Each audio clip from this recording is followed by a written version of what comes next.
Hello dear students, once again welcome you all to the Bishop Academy online classes. Today we understand about the Indian economics and second part Indian economic development for class 12th, and it is our fifth part of this video, this chapter.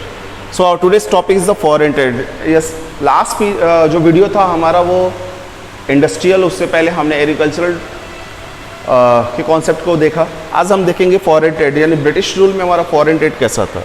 सो अगर बात करें foreign trade के बारे में तो कहता है India has acquire the eminence in the area of the foreign trade since ancient time. अगर बात करें एंशिएंट टाइम से इंडिया की जो फॉरेन ट्रेड कंडीशन थी वो बहुत ही बेहतर थी, बहुत अच्छी पोजीशन रखता था. और ये कहता है the Romans used to call India the sink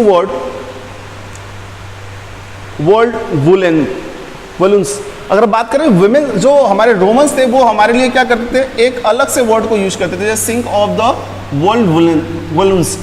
but the Britishers rule in India brought to end it. हमें उस वक्त बहुत अच्छे, जैसे हमने गोल्डन पीरियड ऑफ टाइम की अगर बात करें, सोने की चिड़िया नाम सुना होगा, इसी तरीके से हमें रोमन्स कहते थे the silk of worlds woollens. ठीक है, सोने का गुब्बारा, सिल्क. अगर देखिए सॉफ्टनेस जो होती है, जो हमारे यहाँ, क्योंकि हमारा जो कॉटन सेगमेंट था वो वर्ल्ड वाइड फेमस था. और यहाँ पे जब कहता है कि जब ब्रिटिशर्स आए तो इन्होंने क्या किया, इसको खत्म करने का काम किया. फिर कहता है period of the Britishers rule India was well known as a exporter of the finish goods. British rule से पहले क्या था, prior of the British rule India जो था well known as the exporter of the finish goods. Finish goods के रूप में जाना जाता था, बहुत अच्छा एक्सपोर्टर था. लेकिन अगर हम बात करें वो गुड्स कौन कौन से होते, तो फाइन कॉटन होते, बहुत अच्छी क्वालिटी के कॉटन होते, सिल्क होते थे, टेक्सटाइल होते थे, आयरन गुड्स होते थे, वुडन गुड्स होते थे, साथ ही साथ इवोरी वर्क होते थे और प्रीसियस स्टोन हुआ करते थे. ये सारी चीज़ें जो थी, हम आज़ादी मतलब अंग्रेज़ों से पहले हमारा ये दुनिया भर में फेमस था. हम अच्छे मार्केटिंग प्लेस हुआ करते थे. और ये भी कहता है but the British converted India into the net exporter of the raw material and the name importer of the finish good. Britishers ने क्या किया, जहां हम पहले फिनिश गुड्स एक्सपोर्टर हुआ करते थे, अब ब्रिटिशर्स ने हमें कन्वर्ट करके क्या किया, नेट एक्सपोर्टर बना दिया of raw material. Finish goods का नहीं, रॉ मटेरियल का. और इंपोर्टर बना दिया किसका, फिनिश गुड्स का. उन्होंने अपने फायदे के लिए हमारे यहाँ से रॉ मटेरियल लेके जाते हैं अपनी इंडस्ट्रीज के लिए, क्योंकि इंडस्ट्रियल रिवोल्यूशन उनका चल रहा था, तो वो अपने इंडस्ट्रीज के लिए हमारे यहाँ से रॉ मटेरियल लेके आते और उसको फिनिश गुड्स में कन्वर्ट करके हमें ही बेचने का काम करते थे. कहता it was all due to the discriminatory policies of the trade and tariff. ये सारी चीज़ें उस सिचुएशन में पाई, क्यों हो पाई, क्योंकि जो उनकी पॉलिसीज थी डिस्क्रिमिनेटिव थी, हमारे ट्रेड को डिस्ट्रॉय करने के पॉइंट ऑफ व्यू से थी. ठीक है, और ये भी कहता है and tariff pursued by the British government. British government ने जो टैरिफ लगा रखी थी, जो पॉलिसीज बना रखी, उसका मेन ऑब्जेक्टिव था कि हमारे अपने जो पॉलिसीज हैं, हमारी अपनी जो बिजनेस पॉलिसीज है, बिजनेस है, इंडस्ट्रीज, उसको खत्म करना.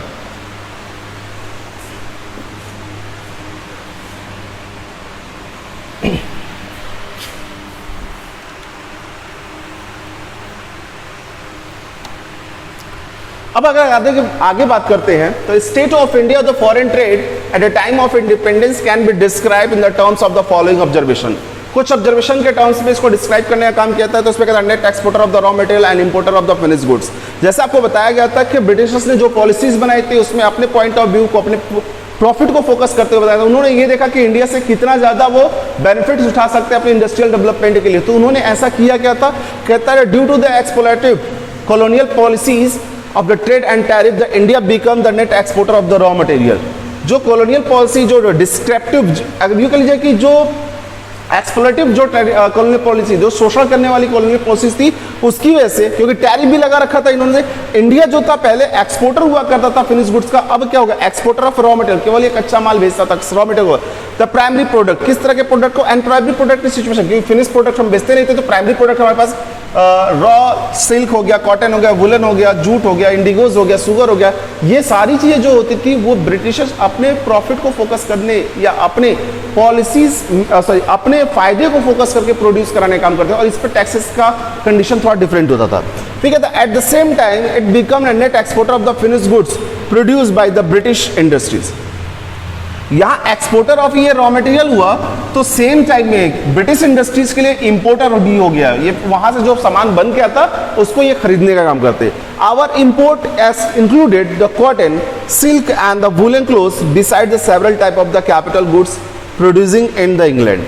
कहता कि हमारा जो इंपोर्ट था वो ज्यादातर क्या होता था, कॉटन होता था, सिल्क होता था, वुडन क्लोथ्स वगैरह हुआ करते थे। इसके साथ साथ अगर देखें तो कुछ कैपिटल गुड्स भी होती थी जो कहाँ पे, इंग्लैंड में प्रोड्यूस होती थी। फिर कहता है composition of the export and import reflect under the backwardness of the Indian economy. और इस तरीके का कंपोजिशन जो बना रखा था अंग्रेजों ने, exporter of the raw material और importer of the finish goods, इस सिचुएशन में क्या था, क्योंकि हमारे पास हमारी अच्छी इकोनॉमिकल सिचुएशन फिर खराब होनी शुरू हो गई और हमारी इकोनॉमी फिर क्या हो गई, सेकेंड हैंड इकोनॉमी की तरफ मूव कर गई, या फिर यूं कहिए कि बैकवर्ड इकोनॉमी में आ गई। अगर बात करें monopoly control of the Indian foreign trade, तो ब्रिटिश रूल में रहा क्या, during the British rules the exporter and import of the countries come under the monopoly control of the British government. जो एक्सपोर्ट और इंपोर्ट की situation थी, British government उस पर पूरी तरीके से कंट्रोल करके बैठी हुई थी। भैया जो भी कुछ होगा हम जैसा चाहेंगे वैसा ही आप कर पाएंगे। In this context the two observation are the crucial significance. First, the more than 50% of the Indian foreign trade was directed toward the Great Britain. ज्यादातर जो 50% ऑफ फॉरेन ट्रेड हुआ करता था इंडिया का, वो सीधे सीधे ब्रिटेन से होता था। और से भी कहता, rest of the trade was directed towards the China, Ceylon यानी कि श्रीलंका, ईरान यानी पर्शिया, ठीक है। और ये भी कहता था cotton of the Britain over the India's foreign trade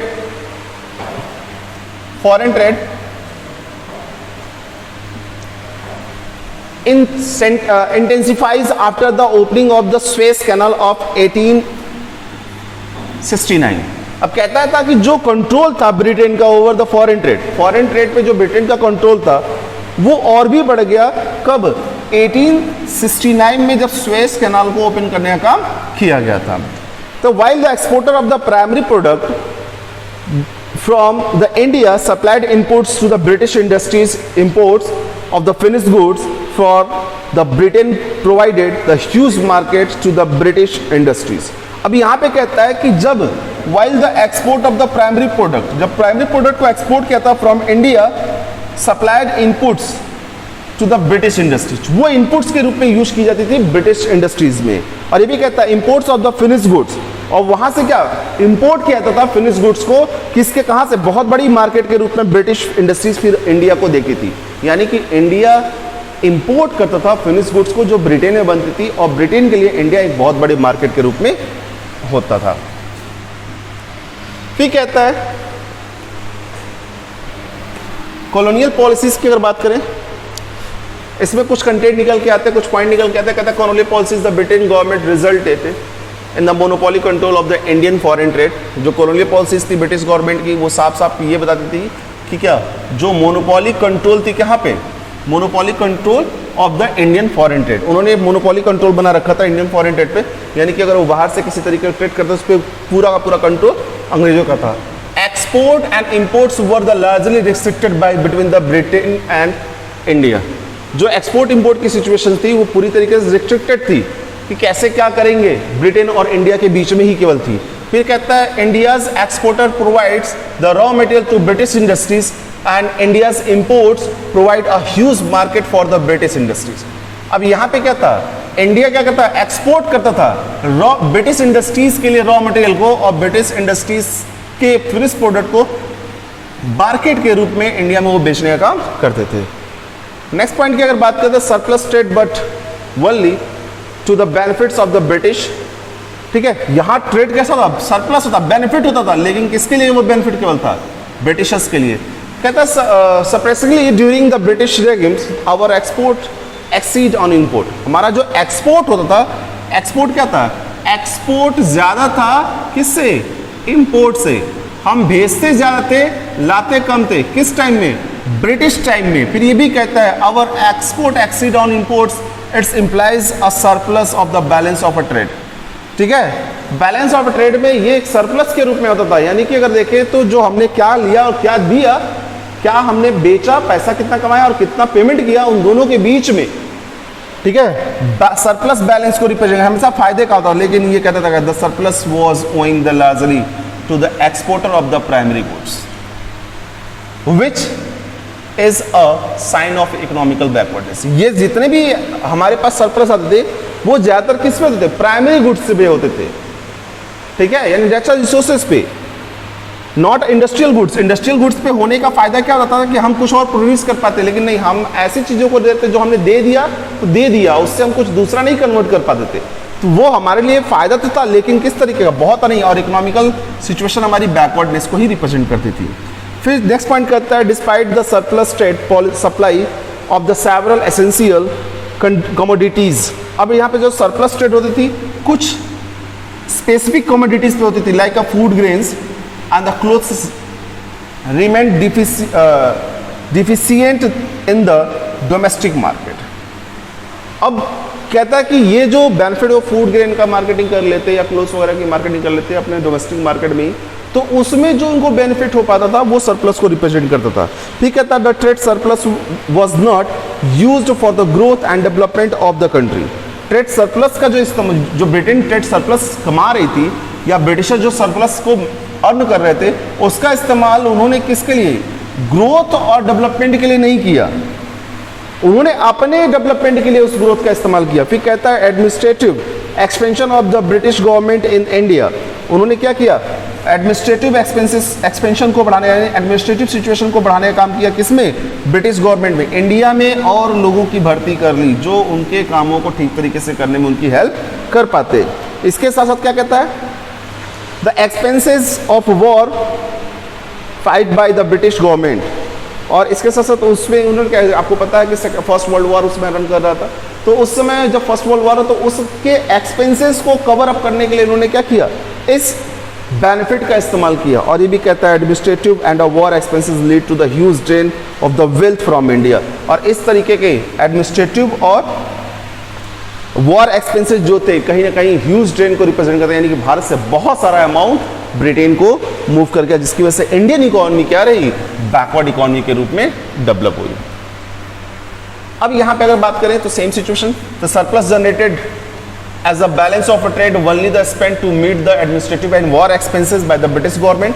जो सरप्लस जनरेट होता है उसका इस्तेमाल कहां कर रही थी ब्रिटिश गवर्नमेंट, एडमिनिस्ट्रेटिव और वॉर एक्सपेंसेस को मेंटेन करने में। ठीक है, these expenses lead to the huge drain of the wealth, it was not the use of investment।